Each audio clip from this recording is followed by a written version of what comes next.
মন্দির তো পাহারা দেওয়া হয়েছে, এটা তো আমরাও বলি এবং তাদের তো আমরাও সমর্থন জানাই, কিন্তু যেসব মন্দির ছোট মন্দির আমার মা বোনদের ঘরে যে হামলা হয়েছে সেটা আমাদের সংখ্যালঘু অধিকার আন্দোলনের জন্য আমাদের যে 8 দফা দাবি আছে সেই 8 দফা দাবি আমরা সরকারের কাছে পেশ করেছি। সেই 8 দফা দাবি যে পর্যন্ত সরকার মেনে না নিচ্ছে সেই পর্যন্ত আমরা রাজপথ ছাড়বো না।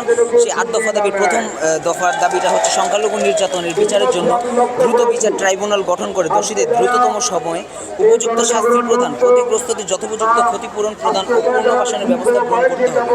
অনতিবিলম্বে সংখ্যালঘু সুরক্ষা আইন প্রণয়ন করতে হবে। সংখ্যালঘু বিষয়ক মন্ত্রণালয় গঠন করতে হবে। হিন্দু ধর্মীয় কল্যাণ ট্রাস্টকে হিন্দু ফাউন্ডেশনের উন্নতি করতে হবে। দেবত্ব সম্পত্তি পুনরুদ্ধার ও সংরক্ষণ আইন প্রণয়ন এবং অর্পিত সম্পত্তি প্রত্যর্পণ আইন যথাযথ বাস্তবায়ন করতে হবে। প্রতিটি শিক্ষা প্রতিষ্ঠানে সংখ্যালঘুদের জন্য উপাসনালয় নির্মাণ এবং প্রতিটি হোস্টেলে প্রার্থনা কক্ষ বরাদ্দ করতে হবে এবং আমাদের সবচেয়ে বড় উৎসব শারদীয় দুর্গোৎসবে 5 দিন আমরা ছুটি চাচ্ছি। এটাই ছিল আমাদের 8 দফা দাবি। আমাদের যে চট্টগ্রামে যে ইসকন মন্দিরটা আছে সেই ইসকন মন্দিরে হামলা হয়েছে, পাবনাতে হামলা হয়েছে, চট্টগ্রামে হামলা হয়েছে, এরকম বিভিন্ন জায়গায় হামলা হয়েছে। আমাদের হিন্দুদের সনাতন ধর্মাবলম্বীদের বিভিন্ন জায়গায় হামলা হয়েছে এবং মা বোনদের উপর নির্যাতন করা হচ্ছে। তাই আমরা এগুলো শাস্তি বিচার চাই। আমার মা বোনদের ঘরবাড়ি এবং আমার নিজের আত্মীয়ের ঘরবাড়ি পর্যন্ত আক্রমণ করা হয়েছে। সেই ফুটেজটা আমার কাছে আছে, আপনার যে লাগে সেটা আমি আপনাকে দেখাই দিব।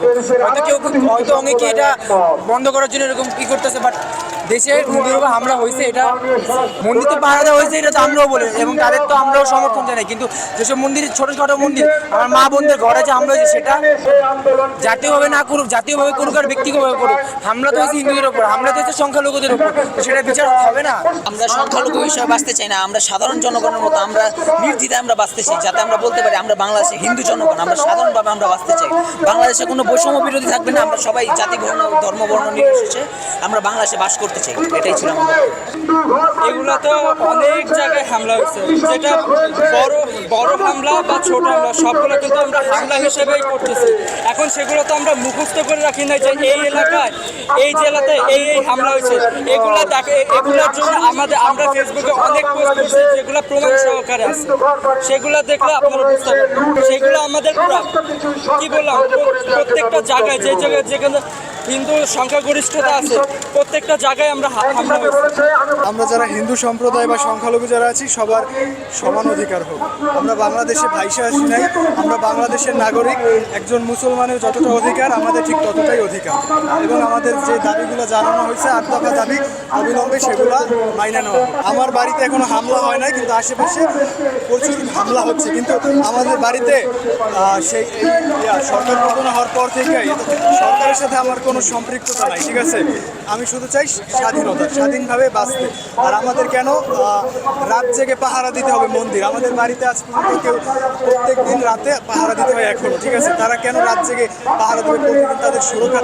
হঠাৎ করে আমরা যদি না থাকি মন্দিরে যে কোনো সময় হামলা হইতে পারে, কিন্তু এরকম কেন হবে? আপনারা সবগুলা যে কিছু গুজব ছড়ানো হচ্ছে, ঠিক আছে, এটা আমি অস্বীকার করব না, কিন্তু আপনারা শুধু গুজবটা নিয়েই কইরা আছেন যে ম্যাক্সিমাম যে যতগুলা হামলা হচ্ছে সেইগুলো নিয়ে আপনারা কথা কেন বলছেন না?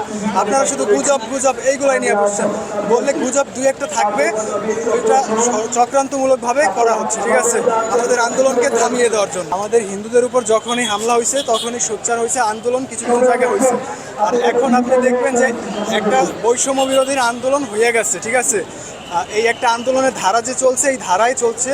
আর এই সুযোগেই আমরা আমাদের আন্দোলনটাও চালাই যাচ্ছি, ঠিক আছে।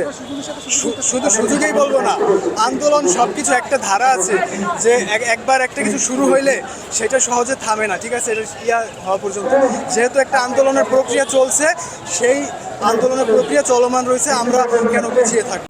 সংবাদ, ফিচার ও অনুষ্ঠানের জন্য ভিজিট করুন সংবাদ প্রকাশের ওয়েবসাইট এবং যুক্ত থাকুন ফেসবুক পেজ ও ইউটিউব চ্যানেলের সঙ্গে।